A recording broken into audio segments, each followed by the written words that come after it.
Welcome to Biography with Plutarch, where we delve into the lives of remarkable individuals, seeking to understand the intricacies of their character and the forces that shape them.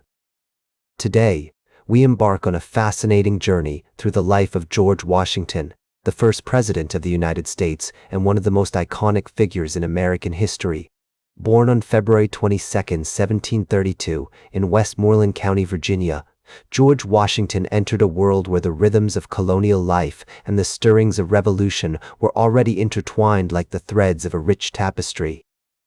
His birthplace, Ferry Farm, near Fredericksburg, was a modest plantation on the Rappahannock River, where his family had settled after emigrating from England in the mid-17th century. The young George was the eldest of 6 children to Augustine Washington and his second wife, Mary Ball Washington, who brought with her a strong sense of determination and a keen intellect. As we imagine the scene of George's childhood, we're transported to a world of rolling hills, forests, and waterways that seemed to stretch on forever. The Virginia countryside was alive with the songs of birds, the rustling of leaves, and the gentle lowing of cattle, creating a symphony of sounds that would stay with George throughout his life. His family, though not among the wealthiest planters, was respectable and well-connected, with Augustine serving as a justice of the peace and a prominent figure in local affairs. This exposure to community leadership and civic responsibility would have a lasting impact on George's development, instilling in him a sense of duty and a strong moral compass. The Washington household was marked by a strong emphasis on education, morality, and physical activity, creating a rich environment that nurtured George's growth and curiosity. Mary Ball Washington, a woman of strong character and firm principles, played a significant role in shaping George's early values, encouraging his intellectual curiosity and imparting the importance of honesty, integrity, and hard work. She would often take George on long walks through the woods, pointing out the wonders of nature and teaching him about the interconnectedness of all living things. Though Augustine's death in 1743, when George was just 11 years old, would alter the family's circumstances, it also brought about a greater sense of responsibility and self-reliance for the young boy, forcing him to confront the harsh realities of life and to find his own path. As George entered his teenage years, he began to develop skills that would serve him well in his future endeavors. He received little formal education, but his interest in mathematics and surveying led him to secure an appointment as a surveyor of Culpeper County at the age of 17. This position not only provided him with a practical understanding of the land and its uses, but also allowed him to explore the wilderness beyond his family's plantation, fostering a sense of independence and self-confidence that would stay with him for the rest of his life. He would spend hours poring over maps, measuring distances, and calculating trajectories, developing a keen eye for detail and a deep understanding of the natural world. The historical context of George's early years was marked by the complex relationships between the British colonies and Native American tribes, as well as the growing tensions that would eventually lead to the French and Indian War.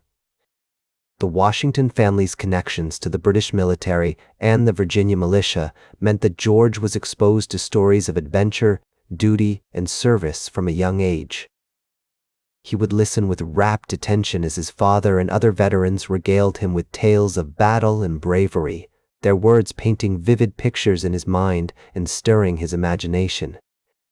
These influences, combined with his own natural inclination towards leadership and his experiences in the wilderness, began to shape his ambitions and sense of purpose, like a master craftsman shaping clay into a work of art.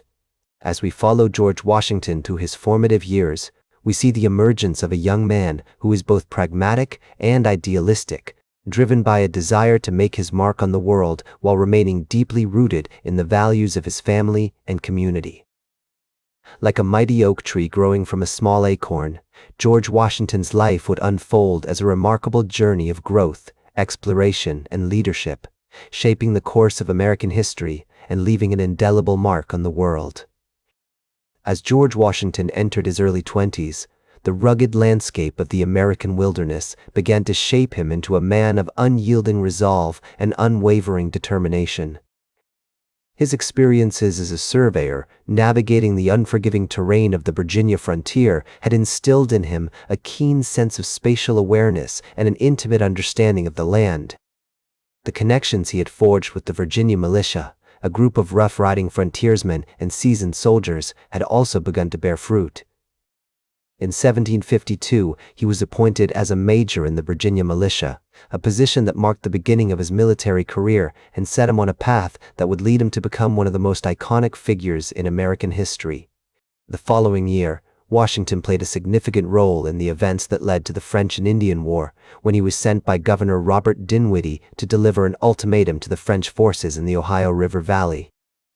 This expedition, which took place in the winter of 1754, was a perilous journey that tested Washington's mettle as a soldier and a diplomat.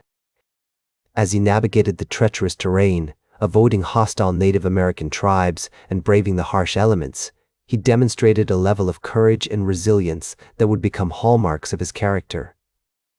The expedition ultimately proved unsuccessful in its mission to expel the French from the region, but it marked a pivotal moment in Washington's life, as he gained valuable experience and insight into the complexities of military strategy and diplomacy.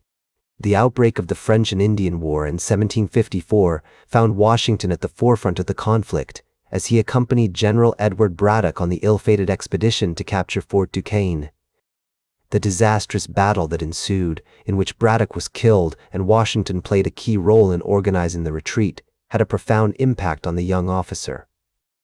As he later reflected in a letter to his brother John, "I heard the bullets whistle, and, believe me, there is something charming in the sound." This comment, made with characteristic detachment and humor, reveals the complexity of Washington's personality. As he grappled with the harsh realities of war while maintaining a sense of perspective and wit. The experience of battle had a profound effect on Washington, shaping his views on military strategy and leadership. He began to realize that the key to success lay not in reckless bravery or impulsive decision-making, but in careful planning, discipline, and attention to detail. As he navigated the challenges of war, he developed a keen sense of situational awareness, learning to read the terrain, assess the strengths and weaknesses of his enemies, and adapt to changing circumstances. These skills would serve him well in the years to come, as he faced increasingly complex and daunting challenges on the battlefield. Washington's experiences during the French and Indian War continued to shape his military career, as he served under General John Forbes in the successful campaign to capture Fort Duquesne in 1758. The siege of the fort, which had been a thorn in the side of British forces for years, was a masterclass in strategic planning and execution. Washington played a key role in the campaign, using his knowledge of the terrain and his skills as a soldier to help secure the fort and drive the French from the region. The victory marked a significant turning point in the war, as it opened up the Ohio River Valley to British settlement and trade. The following year, Washington returned to Virginia and began to focus on his political career, serving in the House of Burgesses and advocating for the rights of American colonists. His marriage to Martha Dandridge Custis in 1759 marked a significant turning point in his personal life as he settled into the role of planter and family man at Mount Vernon. The estate, which had been inherited by Martha from her previous husband, was a thriving agricultural enterprise with hundreds of acres of fertile land, dozens of slaves, and a variety of crops, including tobacco, wheat, and corn. Washington threw himself into the management of the estate, using his skills as a surveyor and soldier to improve the property and increase its productivity. As the years passed, Washington became increasingly involved in the burgeoning resistance movement against British rule. He was outraged by the imposition of taxes without representation, the quartering of British soldiers in American homes, and the restrictions on trade and commerce. He began to see the British government as a distant and unresponsive authority, more concerned with maintaining its own power and privilege than with serving the needs and interests of its American subjects. As tensions escalated, Washington found himself at the forefront of the debate, advocating for American rights and liberties in the face of increasing British oppression. In 1774, he was appointed to the First Continental Congress, where he played a key role in shaping the colonists' response to British aggression.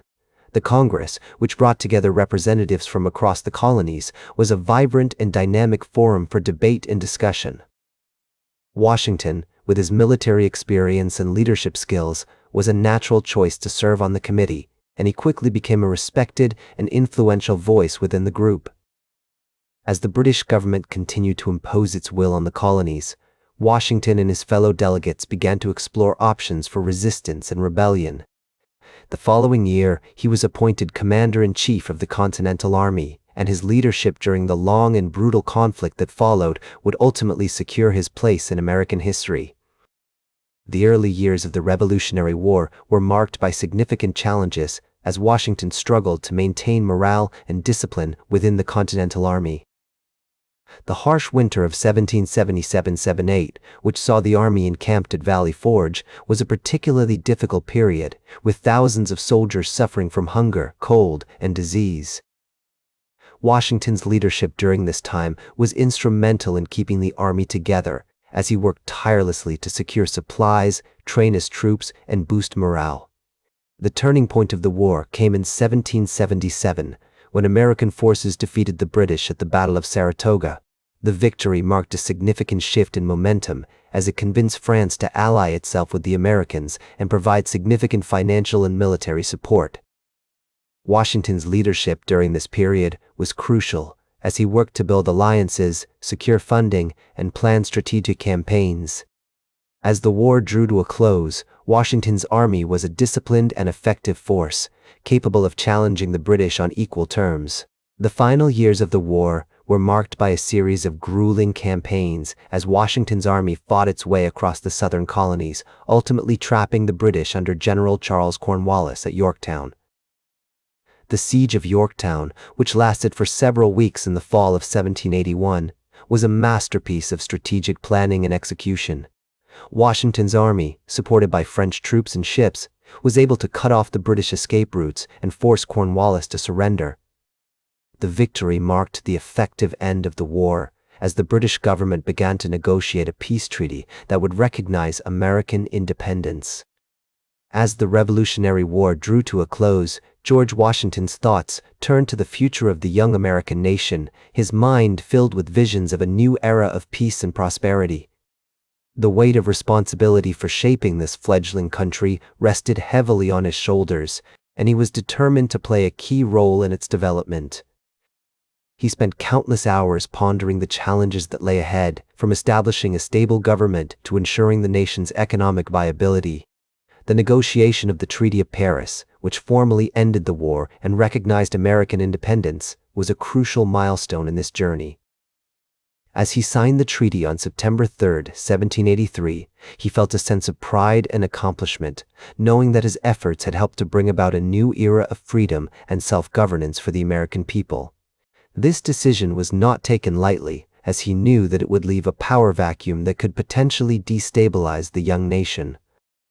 However, he also recognized that the time had come for him to step aside and allow others to take the reins, paving the way for a new generation of leaders to emerge. Washington's return to Mount Vernon was short-lived, as he soon found himself drawn back into public life by the demands of his fellow citizens. In 1787, he attended the Constitutional Convention in Philadelphia, where he played a leading role in shaping the United States Constitution. His presence and influence were instrumental in securing the adoption of this foundational document, which has endured for over 2 centuries as the cornerstone of American government. As he participated in the convention's debates and discussions, Washington was acutely aware of the significance of the moment. He knew that the decisions made during these fateful weeks would determine the course of American history for generations to come. His commitment to the principles of liberty, justice, and Republican government shone through in his contributions to the Constitution, as he worked tirelessly to ensure that the document reflected the values and ideals of the American people. As he took office, he established many of the customs and traditions of the presidency, from the inaugural address to the cabinet system. His leadership during this period helped to establish the United States as a stable and respected nation on the world stage, earning the admiration and respect of foreign leaders and diplomats. One notable example of Washington's leadership was his decision to issue a proclamation of neutrality in 1793, amidst the conflict between Great Britain and France. This bold move demonstrated his commitment to maintaining peace and avoiding entanglement in European affairs, setting an important precedent for future American presidents. His ability to balance competing interests and navigate complex diplomatic situations earned him widespread acclaim, both at home and abroad. As he grew older, Washington's thoughts turned increasingly to his legacy and the future of the nation. In his farewell address, published in 1796, he warned against the dangers of partisanship and sectionalism, urging Americans to remain united in their pursuit of liberty and justice.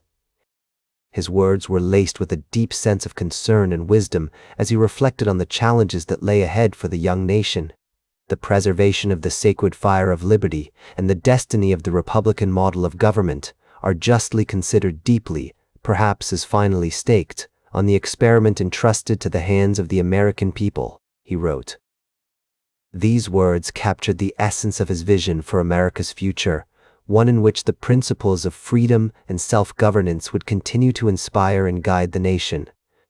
Washington's final years were marked by a series of personal struggles, including the death of his beloved wife Martha in 1882. Her passing left a gaping void in his life, and he was deeply affected by her loss. Despite this personal sorrow, he remained committed to his duties as a public figure, continuing to offer guidance and counsel to his fellow Americans. His own health began to decline in the late 1790s, and on December 14, 1799, Washington passed away at his Mount Vernon estate due to complications from a severe respiratory infection. The news of his death sent shockwaves across the nation, as Americans mourned the loss of their beloved leader and founding father. His funeral was attended by thousands, who gathered to pay their respects to the man who had given so much to his country. Today, George Washington is remembered as one of the most important figures in American history, a man whose legacy continues to shape the nation's politics, culture, and identity. His commitment to liberty, justice, and the principles of Republican government has inspired generations of Americans, from Abraham Lincoln to Martin Luther King Jr. Washington's lasting impact can be seen in the many institutions and traditions that he helped to establish, from the United States military to the presidency itself. His influence extends far beyond American shores as well, inspiring movements for liberty and democracy around the world. The Washington Monument, the capital city of Washington, D.C., and countless other landmarks and memorials serve as testaments to his enduring legacy. His story reminds us that even the most seemingly insurmountable challenges can be overcome through determination, perseverance, and a commitment to the common good. As we strive to build a better future for ourselves and for generations to come, we would do well to draw inspiration from Washington's life and legacy, embracing the values of integrity, leadership, and public service that he embodied. That's all for today's biography with Plutarch. Remember to like, share, and subscribe, and until next time, remember that understanding the lives of remarkable individuals helps us better understand ourselves.